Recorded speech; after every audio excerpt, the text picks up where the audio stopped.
13 जून 1984 India जागा एक ऐसी खबर से जिसने उसकी रूह को हिला दिया। हथियारों, सोने और पैसे का एक बड़ा जखीरा पवित्र हरमंदिर साहिब परिसर के अंदर से मिला। ऑपरेशन ब्लू स्टार ने एक शॉकिंग डिस्कवरी की थी। पूरा देश डिसबिलीफ और डर के मिश्रण में था। आखिर कैसे एक पूजा स्थल किला बन सकता है? यह सवाल एग्जिस्टिंग टेंशन्स को और बढ़ाता रहा। प्राचीन धर्म ग्रंथों के साथ साथ आधुनिक हथियार भी मिले।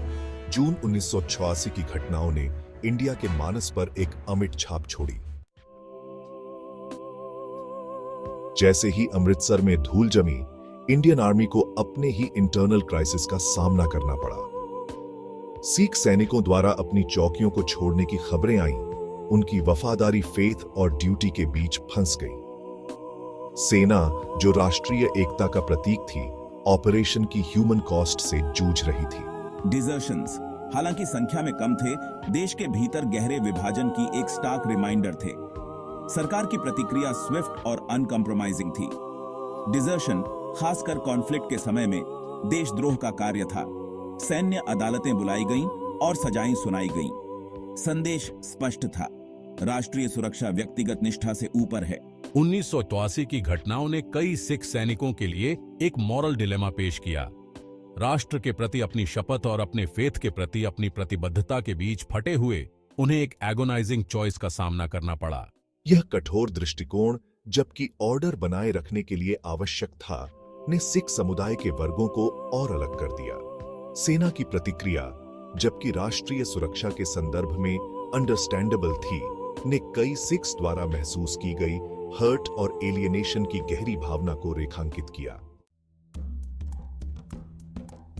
जबकि देश अमृतसर की घटनाओं से रीलिंग कर रहा था, जम्मू और कश्मीर के उत्तरी राज्य में एक अलग लेकिन रिलेटेड ड्रामा अनफोल्डेड हुआ। सरकार ने कई संदिग्ध एक्सट्रीमिस्ट्स को पकड़ने की घोषणा की, जो कथित तौर पर इस क्षेत्र को अस्थिर करने की साजिश में शामिल थे।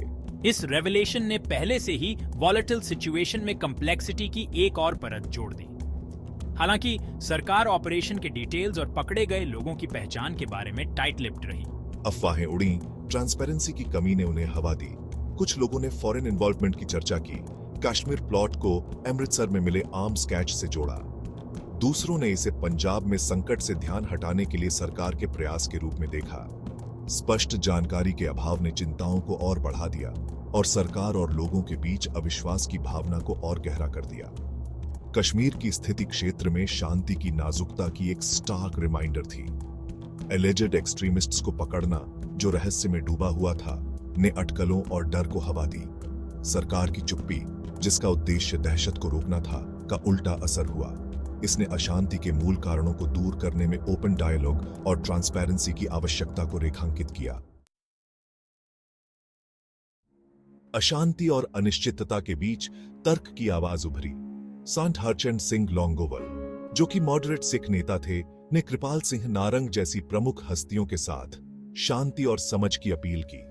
उन्होंने हिंसा की निंदा की, डायलॉग और रिकंसिलिएशन की आवश्यकता पर बल दिया।